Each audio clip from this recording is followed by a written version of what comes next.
অস্তিত্ব জানান দিতে বিএনপি লিফলেট বিতরণ করছে বলে মন্তব্য করেছেন আওয়ামী লীগ সাধারণ সম্পাদক ও সেতুমন্ত্রী ওবায়দুল কাদের। দুপুরে ধানমন্ডিতে আওয়ামী লীগের সভাপতির রাজনৈতিক কার্যালয়ে প্রেস ব্রিফিংয়ে তিনি এই মন্তব্য করেন। গণঅভ্যুত্থান থেকে তারা লিফলেট বিতরণ কর্মসূচিতে নেমে এসেছে। দেশে গণতন্ত্রের কোনো ঘাটতি নেই জানিয়ে ওবায়দুল কাদের আরও বলেন, বিএনপি সব কর্মসূচি পালন করছে। বাকশাল নিয়ে মির্জা ফখরুলের সমালোচনায় আওয়ামী লীগ সাধারণ সম্পাদক বলেন, জিয়াউর রহমান আবেদন করে বাকশালের সদস্য হয়েছিলেন।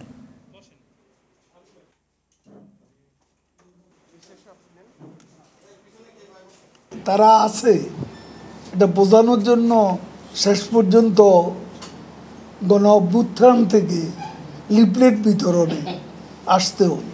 এটাই মজার ব্যাপার। আমি মির্জা ফখরুলকে বলতে চাই, আপনাদের প্রতিষ্ঠাতা, আপনাদের নেতা জিয়াউর রহমান অফিসিয়ালি বঙ্গবন্ধুর কাছে আবেদন করে